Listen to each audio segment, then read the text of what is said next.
Halo, rekan-rekan semua, selamat berjumpa lagi dengan saya, Anggono Raras. Pada pertemuan ini, saya akan diskusi tentang bagaimana cara merancang dan mengelola jasa. Setiap tindakan atau kinerja yang dapat ditawarkan satu pihak kepada pihak lain yang pada dasarnya tidak berwujud dan tidak mengakibatkan kepemilikan sesuatu, maka itulah yang disebut dengan jasa. Jadi kita memasuki dunia industri jasa itu banyak ragamnya, ya. Mulai dari sektor pemerintah, yaitu pengadilan, pelayanan, ketenagakerjaan, rumah sakit, lembaga pemberi jaminan atau pinjaman, kemudian militer, kepolisian, dan pemadam kebakaran. Selanjutnya bisa juga dari sektor nirlaba swasta, seperti museum, badan amal, perguruan tinggi, yayasan, dan rumah sakit. Kemudian bisa juga dari sektor bisnis, yaitu perusahaan penerbangan, bank, hotel, travel, dan lain sebagainya. Sementara bisa juga sektor produksi berupa operator komputer, akuntan, dan staf hukum.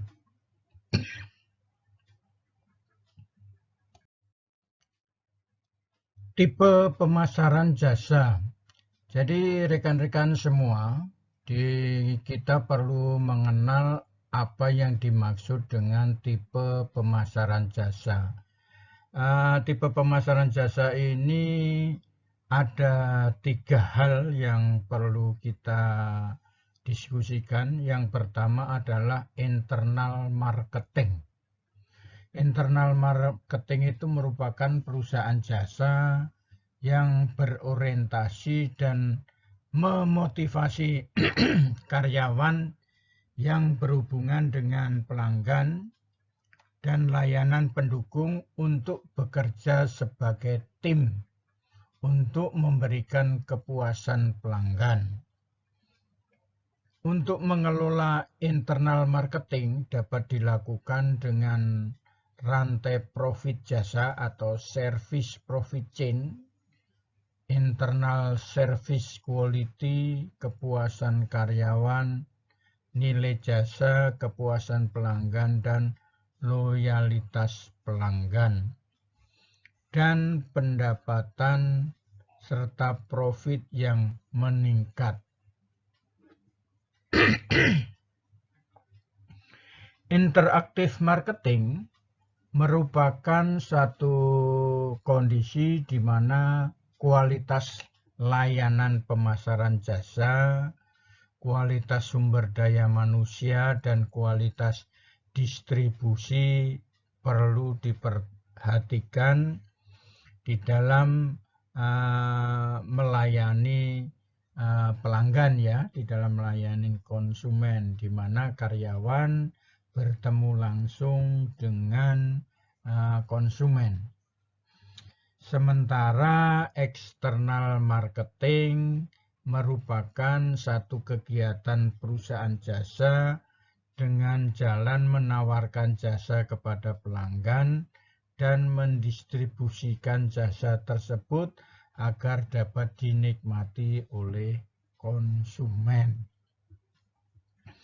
Jadi itu gambaran daripada garis besar tipe pemasaran jasa: internal marketing, interaktif marketing, dan external marketing.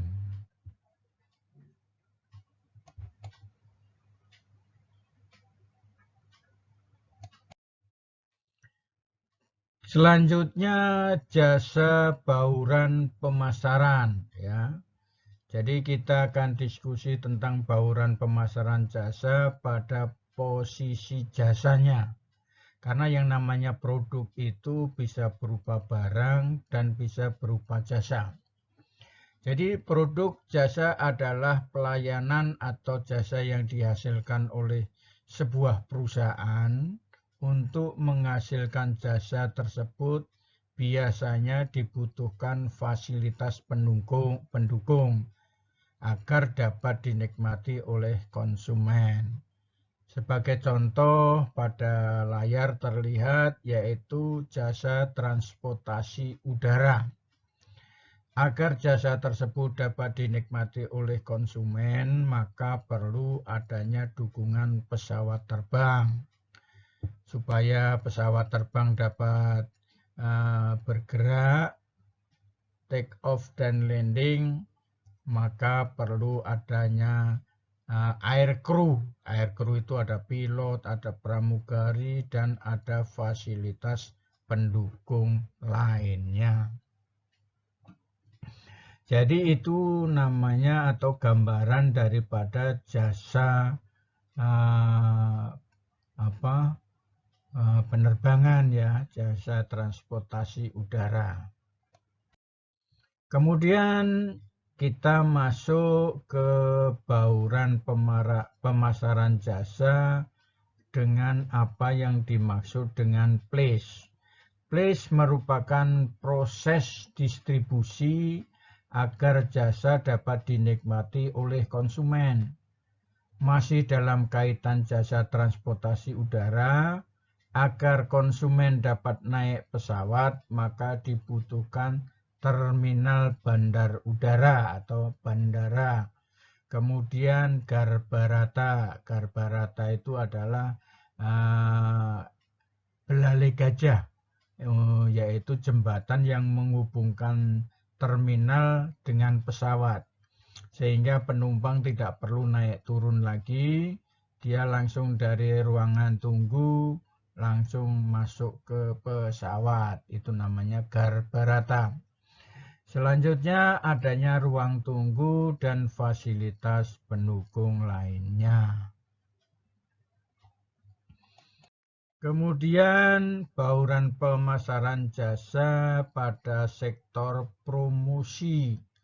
Promosi adalah mengiklankan suatu produk atau merek, menghasilkan penjualan dan menciptakan loyalitas merek atau brand. Orang melakukan promosi untuk mencapai suatu tujuan, yaitu supaya barangnya laku ya tentunya. Adapun tujuan promosi berdasarkan rangkuman dari berbagai sumber itu antara lain untuk menyebarkan informasi supaya diketahui oleh khalayak. Kemudian untuk mendapatkan konsumen baru.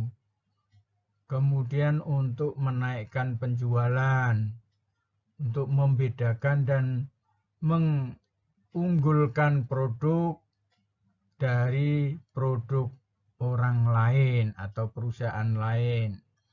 Untuk branding, membentuk citra produk di mata konsumen, serta merubah tingkah laku dan pendapat konsumen tentang satu produk. Jadi itu maksud daripada promosi. Jadi promosi. Oke, kita lanjutkan. Sekarang kita akan berbicara tentang price dari bauran pemasaran jasa. Price itu secara umum merupakan harga adalah senilai uang yang harus dibayarkan konsumen kepada penjual untuk mendapatkan barang atau jasa yang dibelinya. Oleh sebab itu, harga pada umumnya ditentukan oleh penjual atau pemilik jasa. Akan tetapi dalam seni jual beli, pembeli atau konsumen dapat menawar harga tersebut. Bila sudah mencapai kesepakatan antara pembeli dan penjual, barulah terjadi transaksi. Namun tawar-menawar tidak bisa dilakukan di semua lini pemasaran. Contohnya, transaksi yang menggunakan sistem tawar-menawar adalah pembelian di pasar ataupun di online ya. Dalam pemasaran, harga merupakan satuan penting. Ini karena merupakan satu nilai tukar dari sebuah produk atau jasa yang dinyatakan dalam satuan moneter. Selain itu, harga merupakan salah satu penentu dari keberhasilan perusahaan dalam menjalani usahanya. Perusahaan yang berhasil dinilai dari seberapa besar perusahaan itu dapat atau bisa mendapatkan keuntungan dari besaran harga yang ditentukan dalam menjual produk atau jasanya. Baik, rekan-rekan semua, kita sekarang akan coba masuk ke bauran pemasaran jasa dalam porsi people. People itu merupakan semua perilaku yang memainkan peranan dalam penyajian jasa ataupun produk sehingga dapat mempengaruhi pembelian. Elemen-elemen dari people adalah pegawai perusahaan, konsumen, kemudian segala sumber daya yang ikut di dalam proses terbentuknya lingkungan jasa.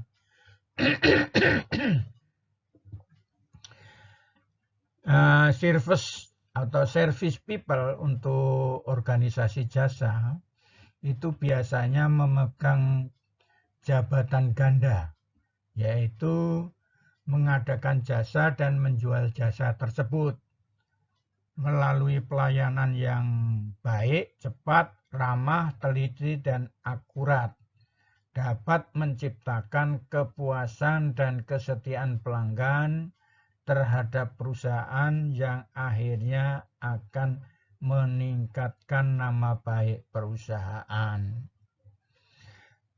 Customer merupakan faktor yang dapat menentukan di dalam people ini, yaitu dia dapat mempengaruhi hubungan antara penjual dan pihak yang lain.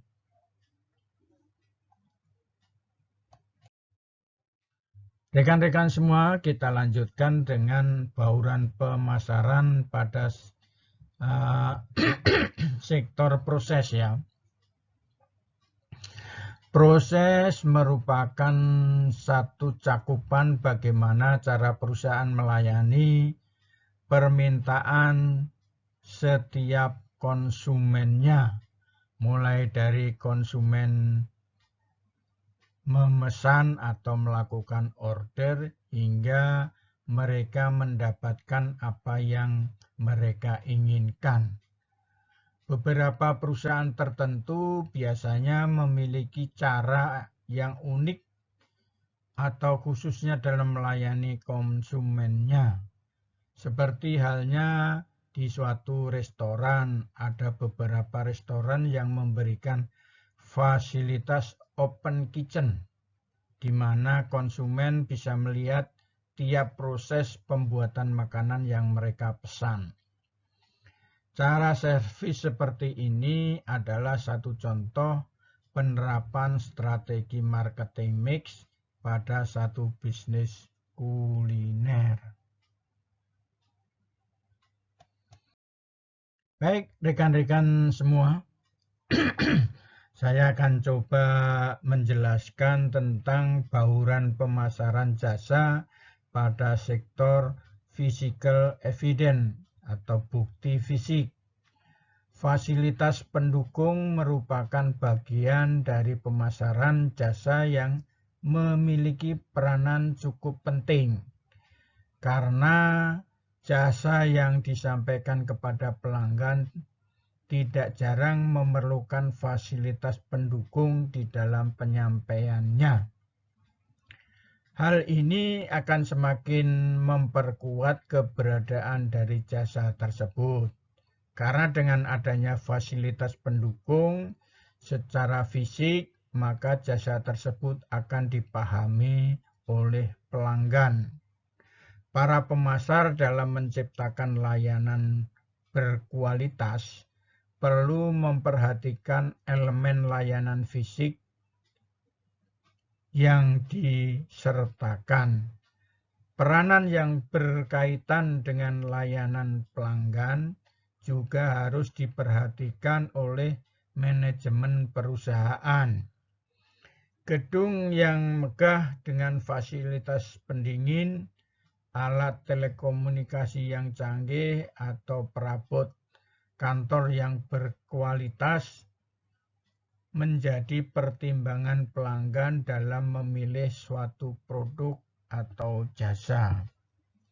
Ada 3 cara dalam mengelola bukti fisik, yaitu perusahaan jasa melakukan diferensiasi dengan pesaing dan membuat sarana fisik semenarik mungkin untuk menjaring pelanggan dari target pasarnya.